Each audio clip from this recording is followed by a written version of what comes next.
So today is a very special day for Buddhists everywhere. It's Asalha Puja-Day. Today is the day that the Buddha gave his very first sermon to his first 5 students.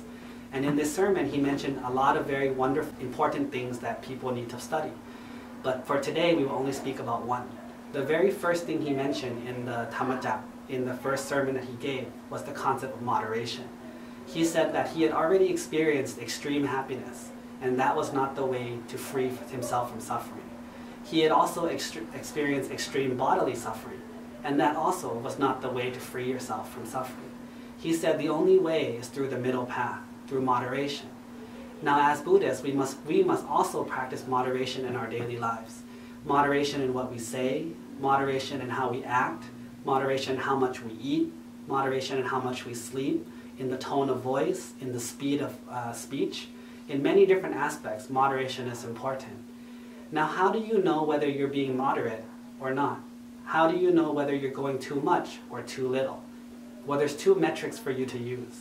Number 1, ask yourself, do you feel like you've done enough, or do you feel like you've done too much? How do you feel after doing it? How do you feel before? But that in itself is not enough. You must also pay attention to the result that happens in other people. So once you say what you want to say, once you do what you want to do, what is the reaction that you get?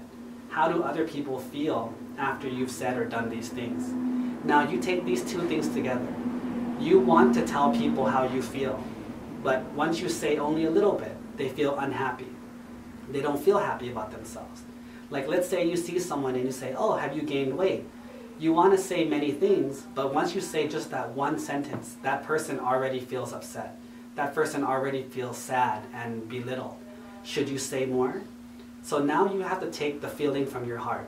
I want to say more, but obviously that person is not happy with what I said. So what should I do? Well, this is where you must use your personal wisdom to figure out what you should do.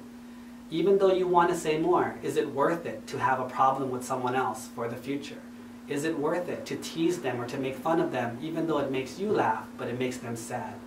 When revenge comes around, or when it's time for them to get you back, is it worth it? Or are you scared? Once you have this as a realization, you can make the proper decision on whether or not what is moderate or what is not moderate, and what you should or should not do. Therefore, on this day of Asalha Puja, let us use the Buddha's teaching of moderation as a lesson that we can learn to improve our lives and add more happiness to our lives and the lives of the people around us.